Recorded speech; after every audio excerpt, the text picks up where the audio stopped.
from the other end of the spectrum. Okay, cool. Who has the other point of view on what you do. All right. And that's Mikey J. Okay. Still of Def Jam. Yeah. What's up, y'all? Good morning. What's up? What's up? What's up? What's up?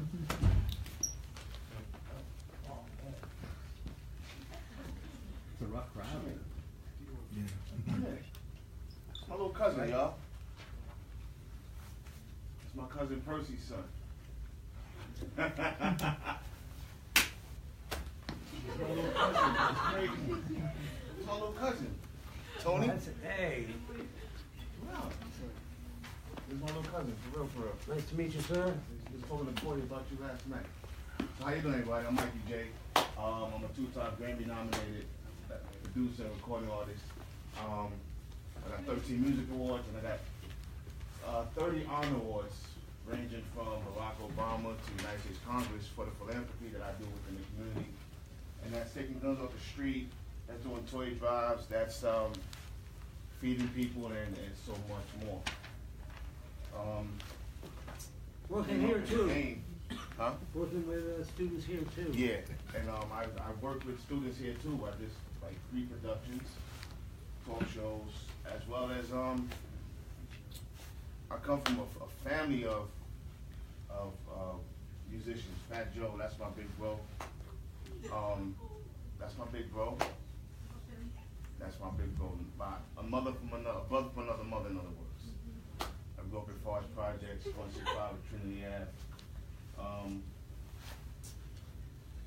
I'm a 3-time 106 Park Freestyle Friday judge on BET, and I'm BET's producer of the week on Rap City.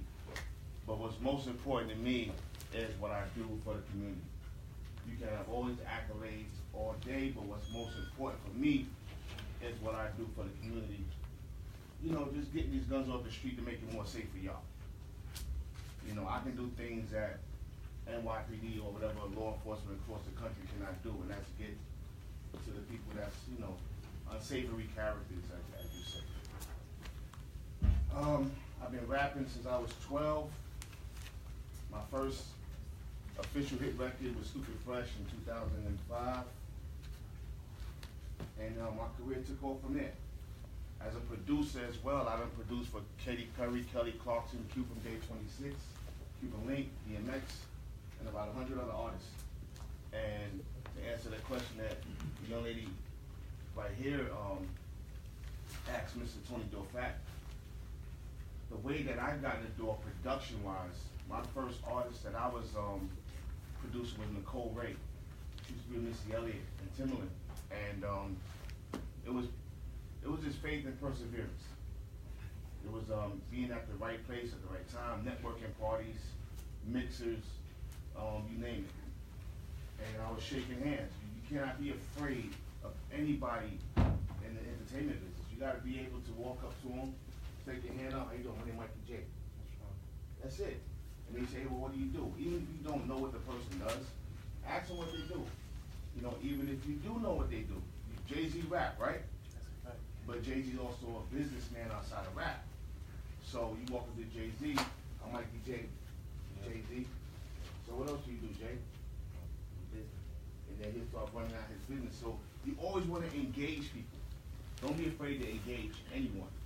Everybody is just like you. They just in a different tax bracket per se. But other than that, you know, that's where it's at. And Tony Dofat, where's Tony at? Tony's a legend.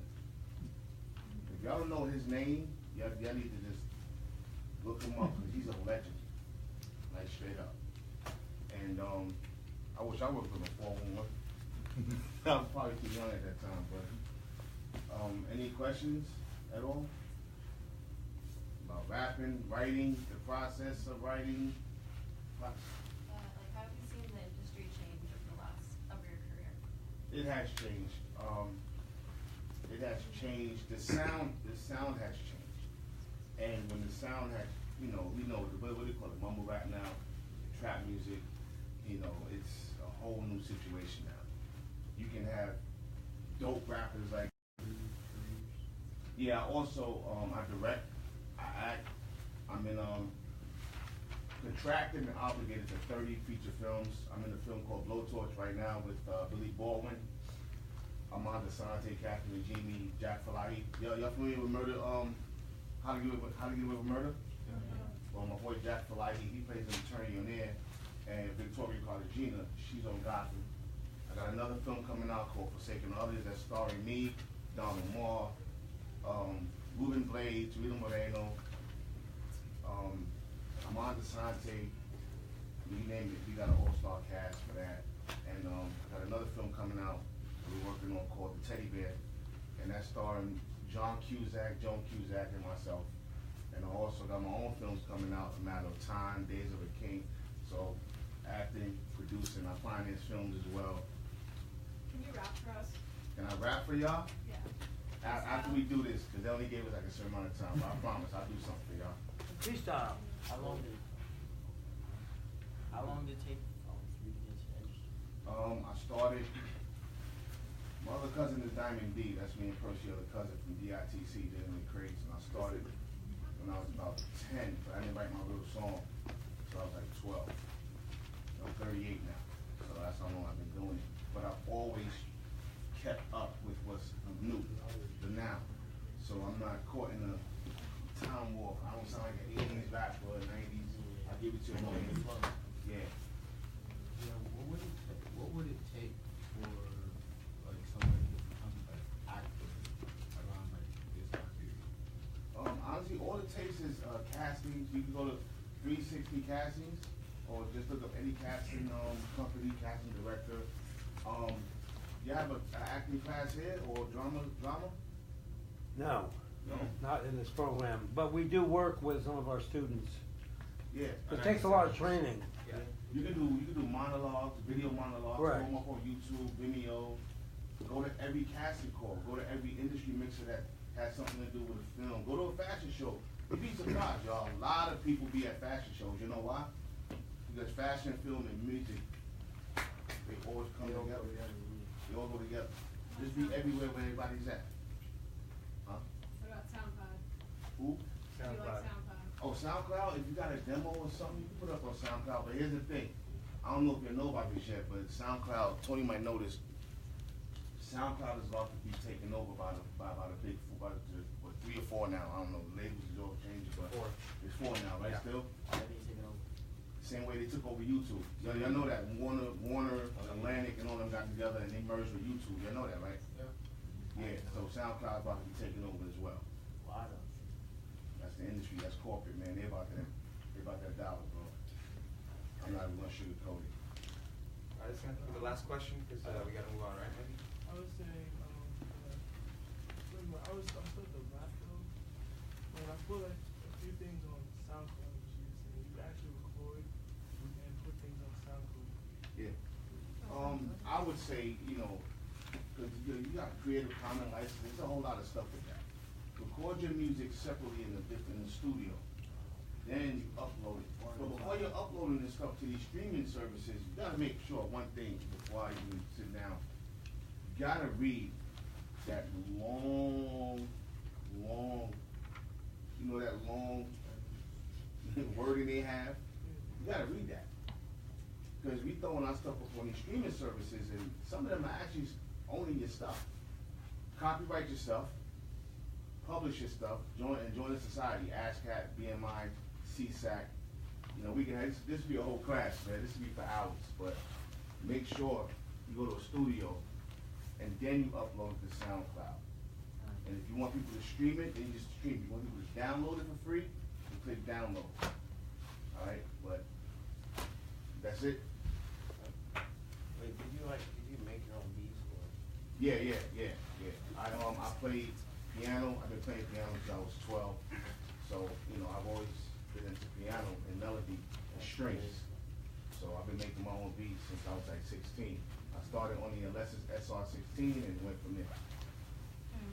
But Artist Rights is a good segue to our next presenter, Jeremiah Dalton, who represents Local 52, which consists of the people who make the TV shows and films that you go to see. Jeremiah? Thank you. This is my second year here. I asked this last year. Everybody raise your hand if you like television. All right. Now, let me ask you, so keep them up if you don't mind. Now, who here would like to actually get paid to work on television? Sounds good, right? Still got a decent amount of hands. Now, let me ask you something. For those who want to work on television, and my job here is to give you the truth as to what goes on behind the scenes, because it always looks like a glamorous business, as these gentlemen were saying. It seems glamorous, but there's a lot of challenges that go on in our industry, both in music and television, film, motion picture. So for those who want to work behind the scenes, whether it's sound and video, whether it's as a lighting technician, as a grip, or as a property master, doing special effects, producing, directing, assistant directing, whatever it may be, my job here is, I work for Local 52, and we represent technicians that work behind the scenes in film and television. Our job is to make sure that their rights are protected under the agreements that we negotiate on their behalf. So that's something that I'm passionate about, making sure that people who are out there working their tails off are getting exactly what they deserve. So for those of you who love the idea of working in film and television, shaking hands with actors, you might even be the one, for instance, you have a scene, you got to give somebody a cell phone, you might be the person responsible for giving them that cell phone on the scene, feeding them food possibly. So it's a very intimate experience, and people are attracted to that. But you also have to keep in mind that there's an element of 16, 17-hour days. Are you okay with driving to work in a blizzard? Are you okay with starting your Monday morning at 7 a.m. and by Friday, you're starting at 4 p.m. and your day is done at 7 a.m. on a Saturday? Those are the sacrifices that you make. A lot of people think that film and television is glamorous, and a lot of it is. And you can make a great living. Who knows what a pension is? Yeah, no, because they don't exist anymore, really. We're one of the few industries that has that. You have the opportunity to not only make a great living working behind the scenes in film and television, but you have the opportunity that when you turn 60 years old to have a retirement and actually enjoy your retirement and not worry about how much money am I going to have to set aside and when is it going to run out. It's an ongoing income stream that really doesn't exist anymore outside of a few industries, and unions are largely responsible for that. So there's a great amount of opportunity for people who want to work in our industry to make a very good living. But I always tell people, if you want to get into this industry, you have to be willing to make sacrifices. I mean, these gentlemen here would not have gotten where they are if they didn't make sacrifices. And same thing for those who are passionate about being involved in this industry. They have to realize that you're going to have long hours, you're going to be working in the blistering cold, you're going to have 100-degree days, and you're going to have 1-degree days. But again, if that's something that you're passionate about, that's something that drives you. We were talking before. If that motivates you in the morning to be a part of making, the next, big hit TV show, or making the next Star Wars, or whatever it is. I mean, if there's a television show that you like and you have the opportunity to work on that final season. I mean, I remember working on the final season of Sopranos, which at the time was the biggest TV show around. You were part of history. If that drives you, if that motivates you, then this is definitely, there's an opportunity through Local 52 to work there. The question is as far as I'll hand over the questions to you guys, what is it that about film and television that interests you that you want to do that maybe we could help with? Does anyone have any questions in that regard? I'd actually like to become an actor. Okay. Well, that's it's the different units, the Screen Actors Guild. Listen, there's, again, but same thing for the actors too. We're on set, the technicians are on set 14, 15 hours a day. The actors are there just as long. A lot of times you might have to do some crazy scene in 10-degree weather, running around with no clothes on. You know what I mean? And that just might be what the scene is. So everybody sees what you watch on television, and sometimes they're in a comfortable studio like this, but sometimes they're not. You know what I mean? But I don't know if any of you guys have any interest in working, not necessarily as an actor or as a director, but perhaps you'd be involved, with rigging, a grid up ahead. Perhaps handling the lighting. Some people are very intrigued by trying to light a set to make it look as naturally as possible. Some people love the fact that they can make an explosion on set.